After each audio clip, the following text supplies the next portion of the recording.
छोटी छोटी उम्र में उनको जेल में बंद कर दिया जाता।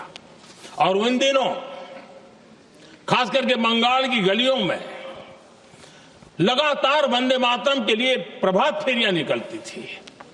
अंग्रेजों के नाको दम कर दिया था। और उस समय गीत गूंजता था बंगाल में, जाए जाबे जीवोनो चोले, जाए जाबे जीवोनो चोले, जोगो तो माजे तोमार काजे वंदे मातरम बोले।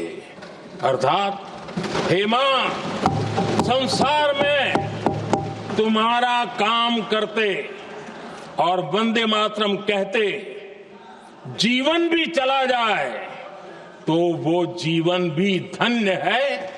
ये बंगाल की गलियों में बच्चे कह रहे हैं। ये गीत उन बच्चों की हिम्मत का स्वर था और उन बच्चों की हिम्मत ने देश को हिम्मत दी थी। बंगाल की गलियों से निकली आवाज देश की आवाज बन गई थी।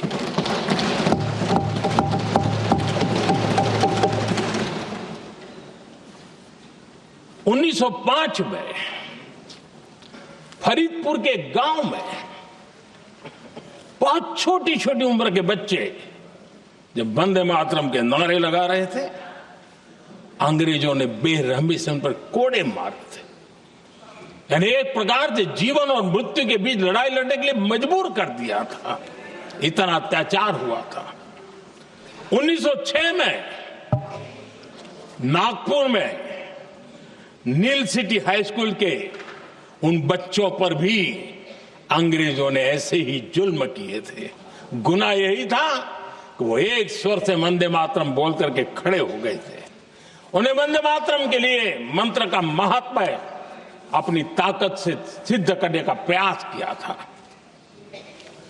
हमारे जांबाज सपूत बिना किसी डर के फांसी के तख्त पर चढ़ते थे और आखिरी सांस तक वंदे मातरम, वंदे मातरम, वंदे मातरम, यही उनका भाव घोष रहता था।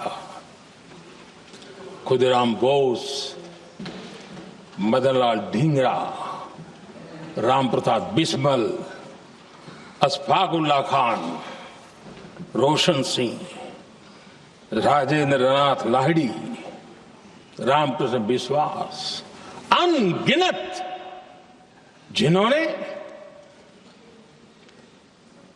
वंदे मातरम कहते कहते फांसी के फंदे को अपने गले पर लगाया था। लेकिन देखिए, ये अलग अलग जेलों में होता था, अलग अलग इलाकों में होता था। प्रक्रिया करने वाले चेहरे अलग थे, लोग अलग थे। जिन पर जुल्म हो रहा था उनकी भाषा भी अलग थी। लेकिन एक भारत श्रेष्ठ भारत, इन सब का मंत्र एक ही था, वंदे मातरम।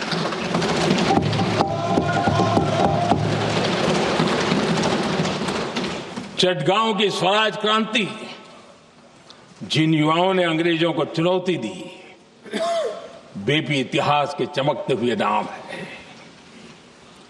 हरगोपाल बाल, पुलिन विकास घोष, त्रिपुर सेन, इन सब ने देश के लिए अपना बलिदान दिया।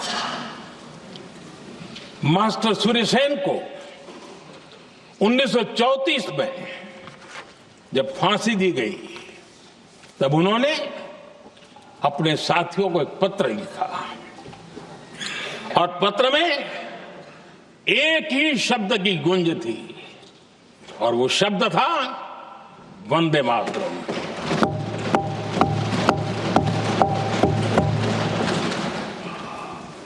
आदरणीय अध्यक्ष जी, हम देशवासियों को गर्व होना चाहिए। दुनिया के इतिहास में कहीं पर भी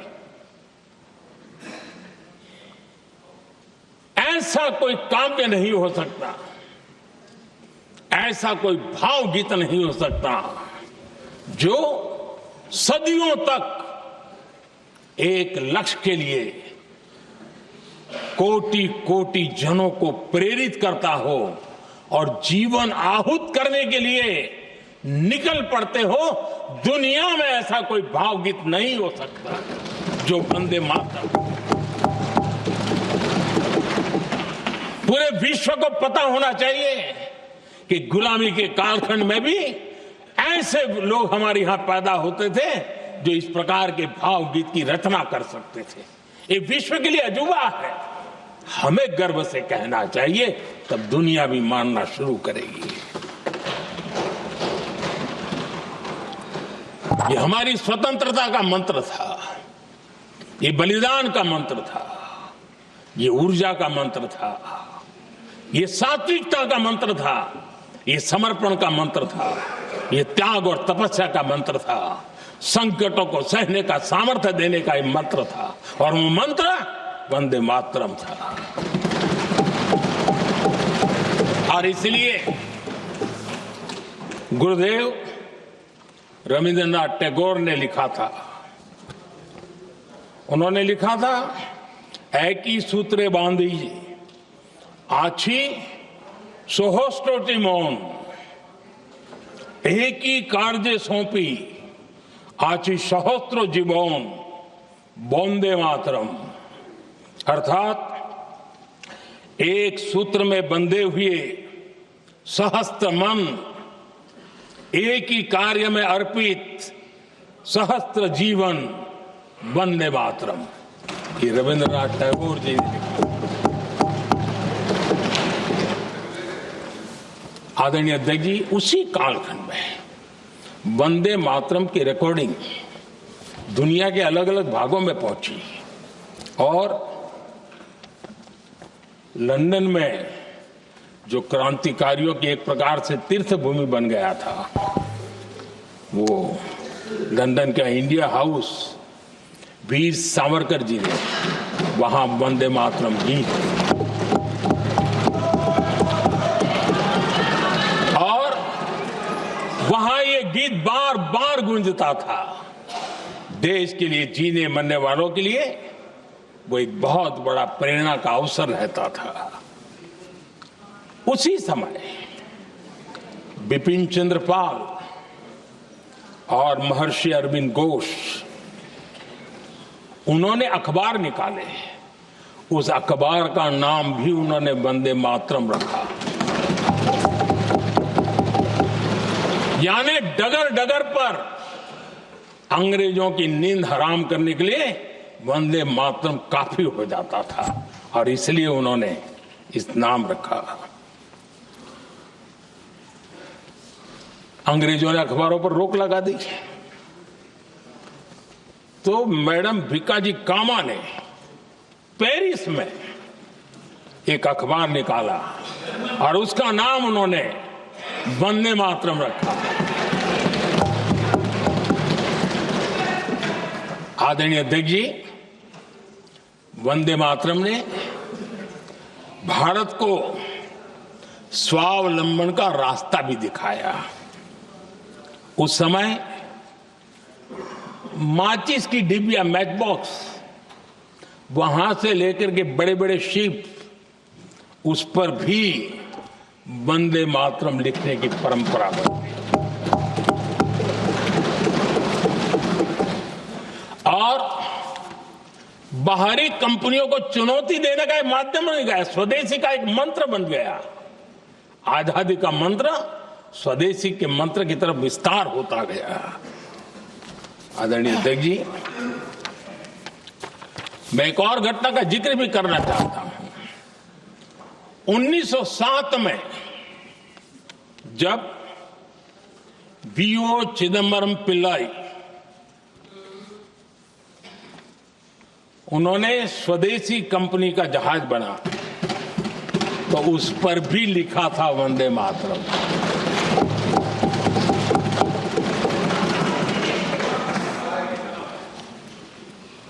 राष्ट्र कवि सुब्रमण्य भारती ने वंदे मातरम को तमिल में अनुवाद किया, स्तुति गीत लिखे।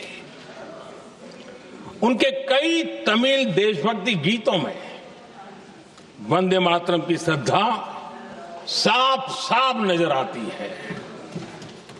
शायद सभी लोगों को, हो सकता है तमिलनाडु के लोगों को पता हो, लेकिन सभी लोगों को ये बात का पता ना हो कि भारत का ध्वज गीत बी सुब्रमण्यम भारती ने ही लिखा था।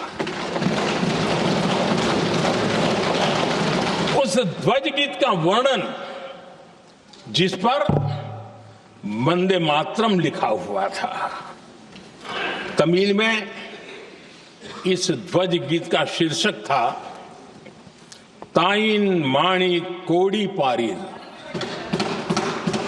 तारंदु पणिंदु पुलहिंद्रु वारिल, अर्थात देश प्रेमियों दर्शन कर लो, सविनय अभिनंदन कर लो, मेरी मां की दिव्य ध्वजा का वंदन कर लो।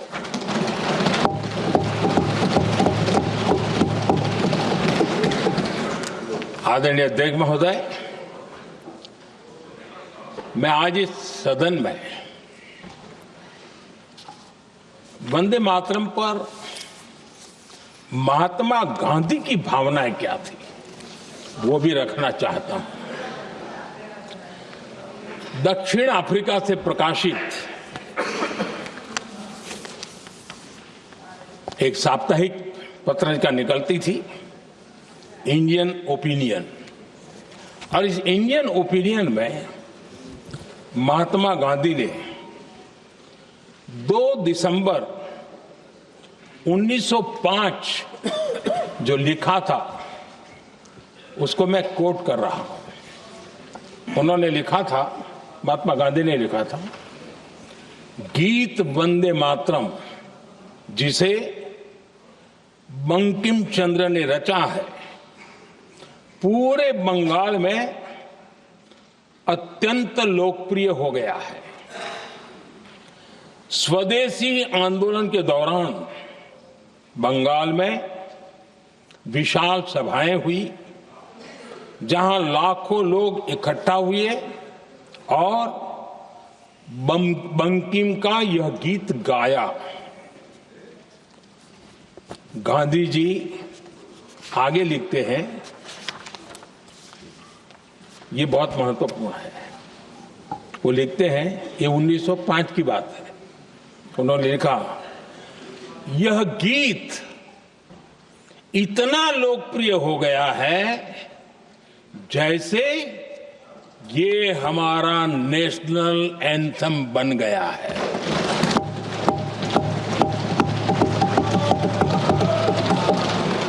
इसकी भावनाएं महान है और यह अन्य राष्ट्रों के गीतों से अधिक मधुर है। इसका एकमात्र उद्देश्य हम में देशभक्ति की भावना जगाना है। यह भारत को मां के रूप में देखता है और उसकी स्तुति करता है। अध्यक्ष जी, जो वंदे मातरम 1905 में महात्मा गांधी को नेशनल एंथम के रूप में दिखता था, देश के हर कोने में, हर व्यक्ति के जीवन में जो भी देश के लिए जीता जानता, देश के लिए जागता था, उन सब के लिए वंदे मातरम की ताकत बहुत बड़ी थी। वंदे मातरम इतना महान था, जिसकी भावना इतनी महान थी, तो फिर पिछली सदी में इसके साथ इतना बड़ा अन्याय क्यों हुआ?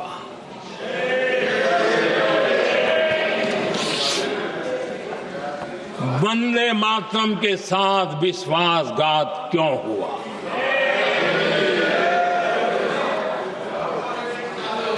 ये अन्याय क्यों हुआ? वो कौन सी ताकत थी जिसकी इच्छा खुद पूज्य बापू की भावनाओं पर भी भारी पड़ गई, जिसने वंदे मातरम जैसी पवित्र भावना को भी विवादों में घसीट दिया। मैं समझता हूं कि आज जब हम वंदे मातरम के 150 वर्ष का पर्व मना रहे हैं, चर्चा कर रहे हैं, तो हमें उन परिस्थितियों को भी हमारी नई पीढ़ियों को जरूर बताना हमारा दायित्व है, जिससे के वजह से वंदे मातरम के साथ विश्वासघात किया गया। वंदे मातरम के प्रति मुस्लिम लीग की विरोध की राजनीति तेज होती जा रही थी। मोहम्मद अली जिन्ना ने लखनऊ से 15 अक्टूबर 1937 को वंदे मातरम के विरुद्ध का नारा बुलंद किया।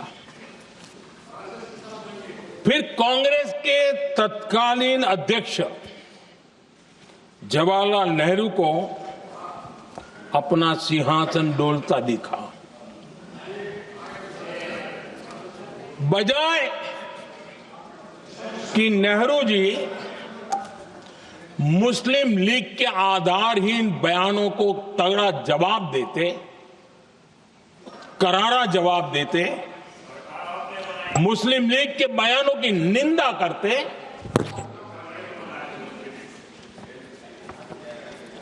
और वंदे मातरम के प्रति खुद की भी और कांग्रेस पार्टी की भी निष्ठा को प्रकट करते, लेकिन उल्टा हुआ। वो ऐसा क्यों कर रहे वो तो पूछा ही नहीं, न जाना, लेकिन उन्होंने वंदे मातरम की ही पड़ताल शुरू कर दी। जिन्ना के विरोध के 5 दिन बाद ही 20 अक्टूबर को नेहरू जी ने नेताजी सुभाष बाबू को चिट्ठी लिखी। বাংলার আওয়াজ, বাঙালির আবেগ, জি 24 ঘন্টা।